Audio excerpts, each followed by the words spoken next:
Steve and Jill here. Happy day. Welcome to the Land Academy Show, entertaining land investment talk.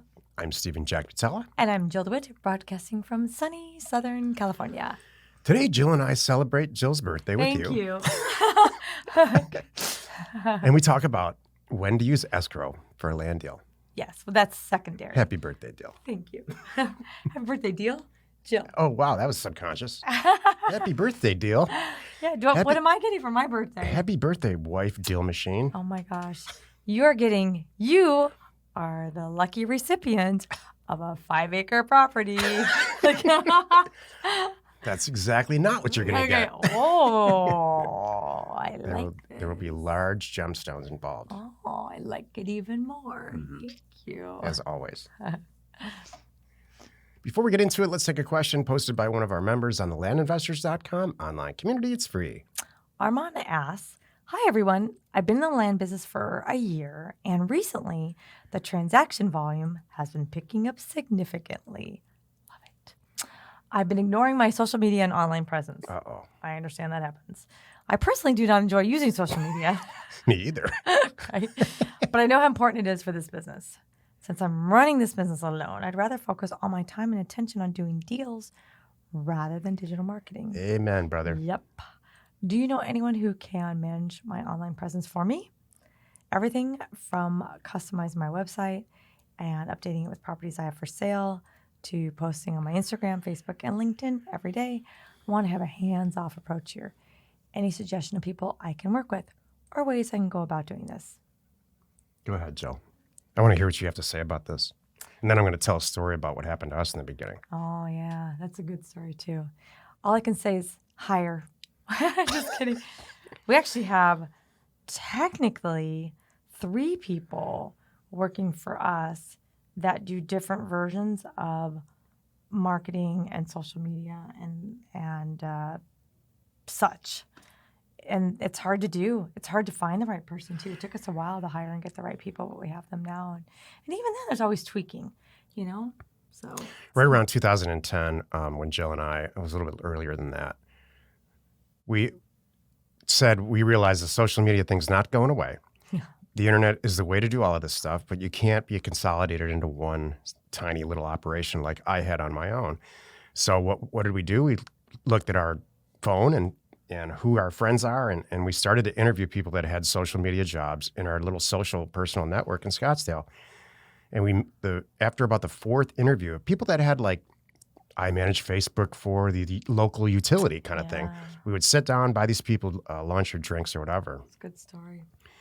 And what we really found out at the end of that, even talking to our kids, is that we knew way more than we thought about social media.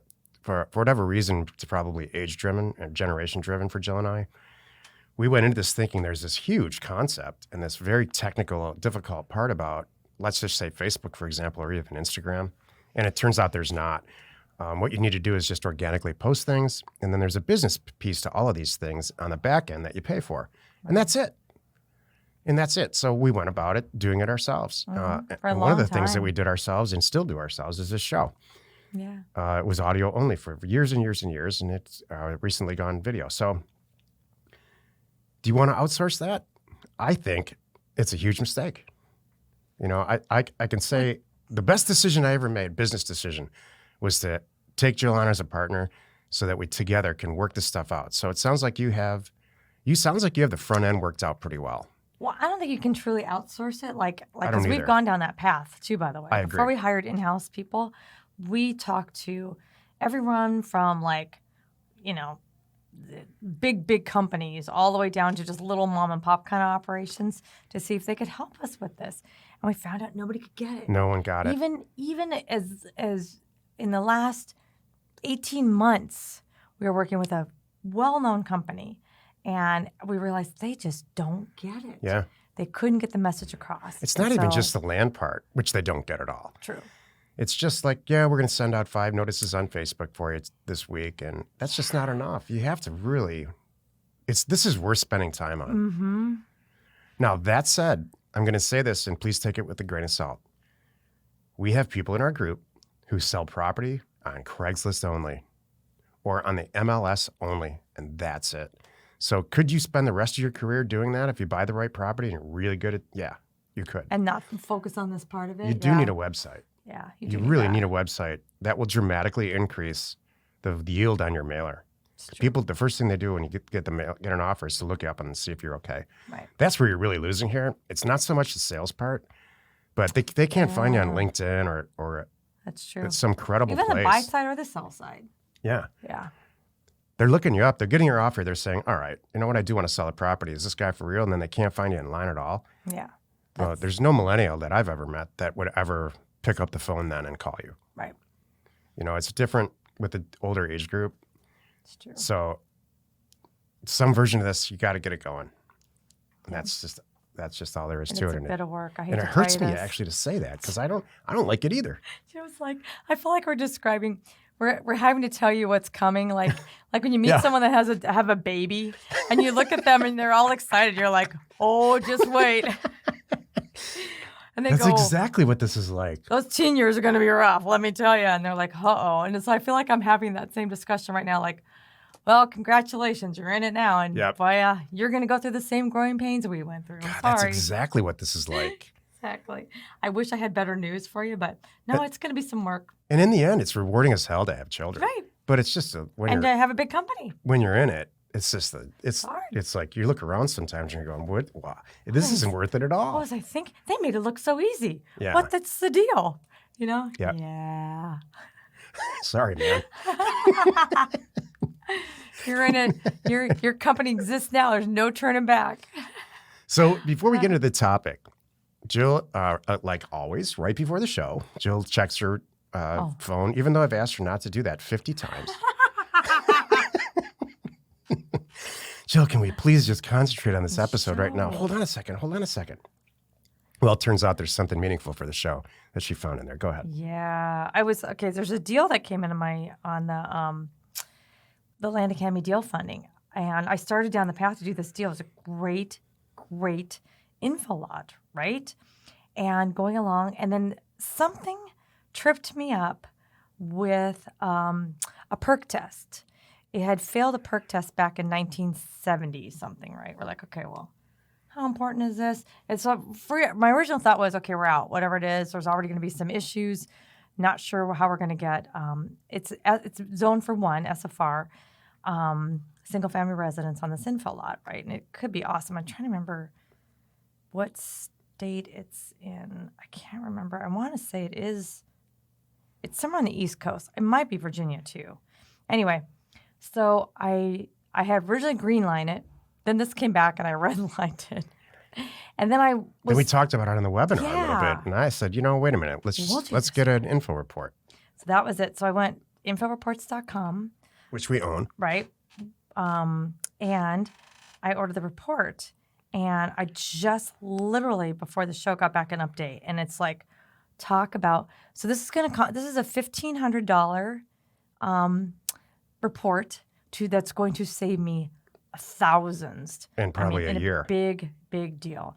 I just got a quick update saying that he spoke to the county and they confirmed that the public sewer is located so far from the site that extending it to the site would be financially infeasible when building one SFR.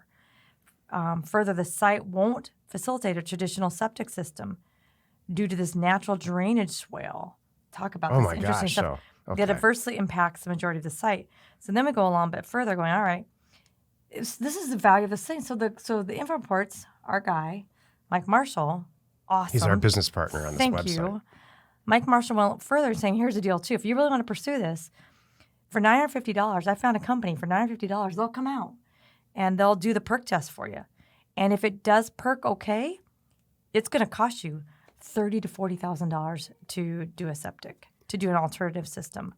And I'm like, whoa, wow. That's way more than we're spending for the property or would be spending for the property. I'm like, you know what? And now we're definitely out. So, Mike has such an amazing talent. Thank you for sharing all that. Mike's going to be a public speaker at our a speaker at our live event in October. Is it October? Uh-huh. So if you want more information on that, we have a bunch of speakers that are actual members who are killing it. Yep. At our live event on October 6th, is it? 5th and 6th, Saturday and Sunday. So go to landinvestorslive.com if you want some information there. Yes. It's almost all sold out. Yes. And what is it, July 5th? Oh, it's Jill's birthday again. Yes, it is. Today's topic, when to use escrow for a land deal. This is the meat of the show. I have some hard and fast rules about this. And then Jill has probably a little bit more detailed, touchy-feely information. But our office rule is if the acquisition price is less than $5,000, we generally do not seek title insurance because that's the type of property we kind of sell on eBay, and that's it. If we plan to ever sell the property and to somebody who's going to build on it or get financing, or if it's that kind of property, which is the vast majority of the property that we do now, we get title insurance. I hope it didn't steal your thunder. No, you did, but that's okay. I'm just kidding. But when also, I'm saying go back to the first one, the $5,000 mark. It's not just eBay, but anywhere that we're just gonna just quickly flip it ourselves on our website. We might sell it via Instagram. Who knows? Right. So that's when we use escrow. More and more and more, we're using lawyers now because they're faster and more. True. In a lot of cases, less expensive. I'm sorry, I messed up your train of thought. Well, you had more. You had $5,000. Someone's going to build on it. Whether any type of loan's going to happen, they require title insurance. Yep. I have more. Yeah. You want me to add to this? Okay, yes, good. Absolutely. One of the reasons, too, what we would do is if there's a goofy transfer situation, a kid's inherited it, and we can't find the brother, we think he's in, whatever there is, or maybe so-and-so passed on, there is a will, this person's the trustee, it's not super clear, there's something funky going on that you're not comfortable with, and there's enough money in it to do title, that would be a reason to use escrow or an attorney to get it closed.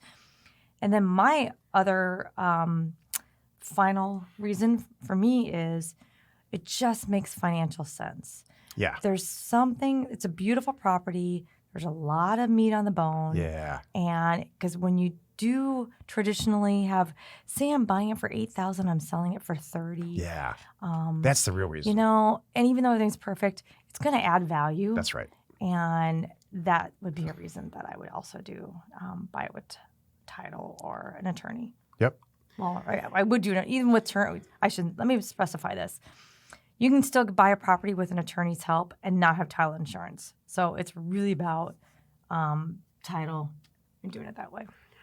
When it's financially feasible and there's a lot of money, a big spread between the buy and the sell price, we almost always get title, if not always. Exactly. The other thing, too, that we didn't talk about is it's easier. Someone else is doing your deal. When you send it to title or to a lawyer, it's you're basically shoving all the paperwork onto them, right? And then just managing the fact that their timeliness on it, right? Which, trust me, has to happen. You're right. We have several members that are now at the point in their careers are like, there's so much. How do I say this? It's just a system for them. It doesn't even matter the value of the property. They just run them through title. They don't even do them anymore because. If it costs a little more on this one, it makes up for this property. I don't care. That's just their system. Yeah. And I think that's fantastic, too. Like the writer of the question today, if you're a one-man shop, you shouldn't be closing your own deals. I mean, it's very time-consuming. It's true. Hey, we know your time's valuable. Thanks for spending some of it with us today. Join us next time for another interesting episode. And we answer your questions posted on our online community at landinvestors.com. It is free. You are not alone in your real estate ambition. What do you want for your birthday besides large gemstones? I just want to we'll go to dinner. We'll do whatever you want. Yeah. You know what I like? I like last year. Like we just went out and had some fun with our friends. Yeah. That's kind of my favorite. And it's fun because it gets to be, what's great about this, pretty much every year, on the eve of my birthday, there's always an event, 4th of July. So it always turns into a couple days of fun and silliness. These little beach communities that we live in Los Angeles, 4th of July is like it's been a 100-year-old tradition to really pull the stops out. So exactly, it's going to be fun. It's always a rough week after the 4th of July. Yeah. So where do you see us next week? We're gonna be like, what happened to them? Like, man, I guess I did have a good time. Yep. That's awesome. Hey, don't forget, check out Parcel Fact. We have just rolled out version 2.0. It is a game changer. Yeah. It's an amazing product if you don't know about it. Mm-hmm. You can instantly find out any owners of any of the 150 million properties in the country, regardless of property type. It's not just for land. Exactly. And 300 more statistics about it over that. Including what they bought it All for. of There's it. mortgage information in there. It's pretty amazing. Corner points, GPS coordinates, truly amazing. It is. Wherever you're watching or wherever you're listening, please subscribe and rate us there. We are Steve and Joe. An Information inspiration. to buy undervalued property.